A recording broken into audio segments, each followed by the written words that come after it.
Hello, boys and girls. I've got another album review for you fine folks on the internet. Today is something a little bit more obscure. We've got Hawaii's Greatest Hits by Prince Kalua and the Tropical Islanders. Released in 1963 on Epic Records. There's also a United Kingdom import edition that was released on Columbia, but this here is a stereo Epic Records issue. So, a little background information on this weirdo release. It's a fun little project. One of the many exploitative musical products of the 60s, in which a record label capitalized on a popular musical trend of the day. The exotica sound popularized by Martin Denny was often blurred with bossa nova, or in this case, Pacific Island Hawaiian sounds. Dozens, probably hundreds of albums like this were issued in the 60s, more likely to sell by the album cover art than the music inside.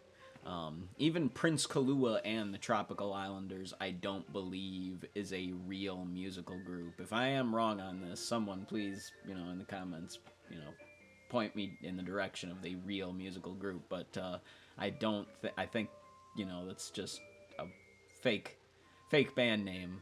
Because the album is conducted, arranged, and produced by famed jazz saxophonist Teo Macero, who would go on to produce albums for Miles Davis in the late 60s and early 70s.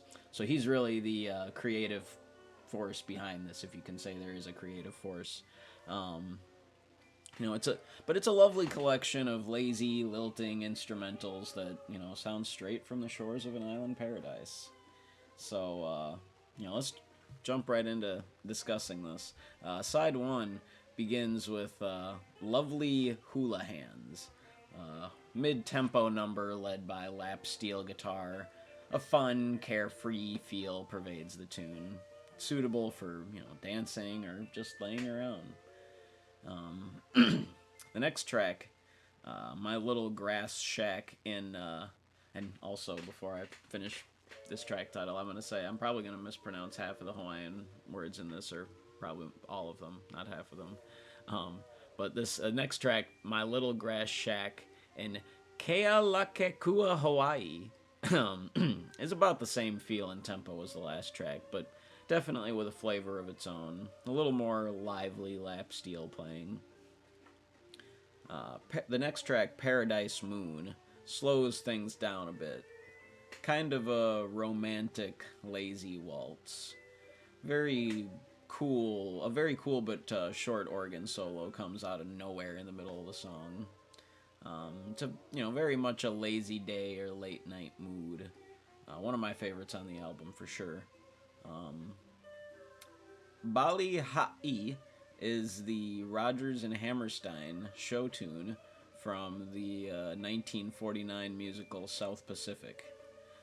This interpretation, though instrumental, captures the essence of the song in a mysterious but not quite haunting tone. Very solid arrangement. Hawaiian War Chant, the next track, starts out with some very tribal percussion, quickly accompanied by lap steel and a liberal dose of marimba throughout the track. A very fun and lively tune. Easily the most up-tempo and upbeat song on the album so far. Probably on the whole album. The next track, The Moon of Manakura, is a much more relaxed, slow-paced number. It starts out kind of spacey, ethereal, almost distant sounding, before settling into the main groove of the song. Marimba and flutes accent the lap steel to great effect. It's a real chill song. The next track, Aloha Oe, Farewell to Thee, is a pretty culturally significant song in Hawaii, composed by then Princess Liliuokalani.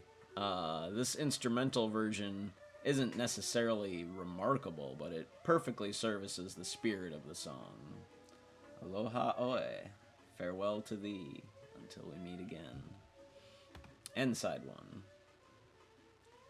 Side 2 opens with the Hawaiian Wedding Song, which is another relaxed song with a laid-back groove and lap steel guitar practically dripping out of the speakers.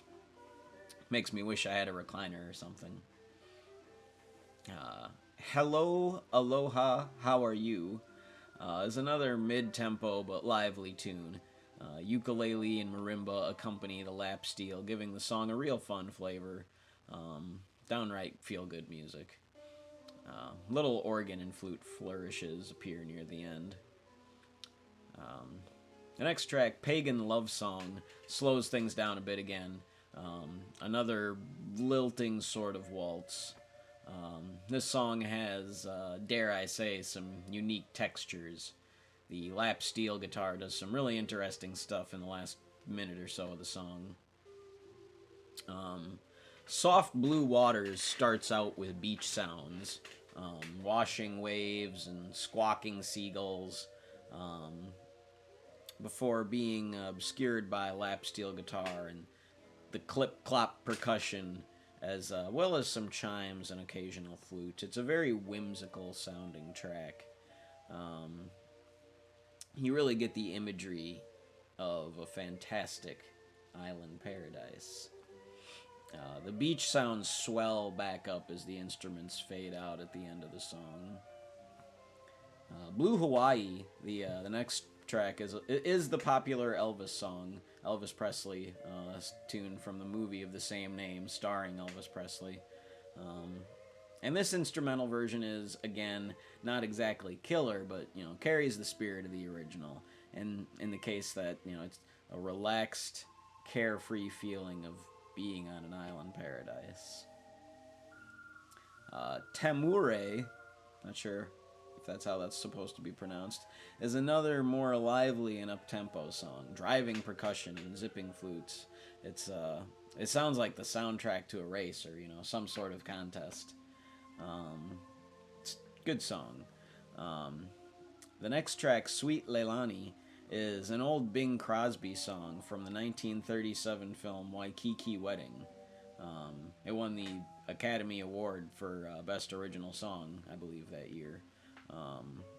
And this version is, again, hard to praise without the iconic voice that graced the original, but still services the spirit very well. Relaxing and somewhat regal, even. And the last track, Honolulu Eyes, closes the album with a slow, relaxed vibe. Nothing to prove, nothing to lose, just a laid-back groove. Plenty of lap steel, plenty of flute. And side 2. So, final thoughts. A relaxing, fun listen from start to finish. These Exotica-type albums are a real guilty pleasure of mine. I have, like 9 Martin Denny albums, Exotica 1 and 2, Primitiva, Aphrodisia, all that sort of stuff. It's it's not necessarily life-changing music, but it's fun, feel good, and it's great to listen to when you're getting ready for your day in the morning, cooking up some food, reading, hanging out at night, whatever it is you do in your downtime. I love stuff like that personally. And, it's fun when you hear musical themes you recognize in a new context. Just like with any cover of a popular song, it may not outdo the original, but, I almost always enjoy hearing a fresh perspective on something I'm already familiar with. And you certainly get that in liberal doses on this album. So, overall, I can't, again, give it too crazy stellar of a rating. I want to, say like a heavy 5 or a light 6. I think just because it is such a pleasant listen, I'm probably going to go with a 6 out of 10.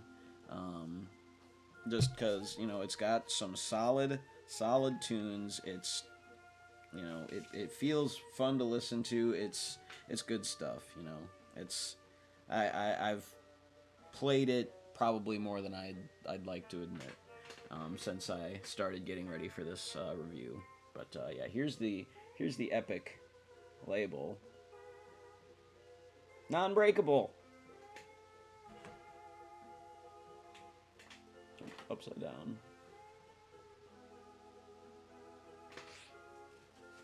Greatest hits Hawaii has to offer. So, yeah. Let me know in the comments. I would be very surprised if there were a ton of people out there that have heard this album. But let me know if you have.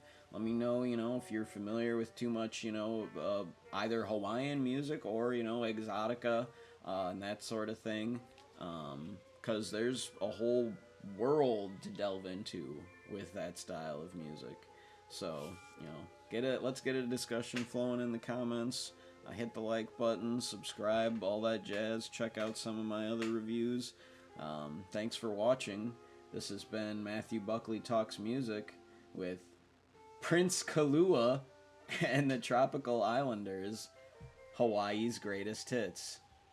Music is the best.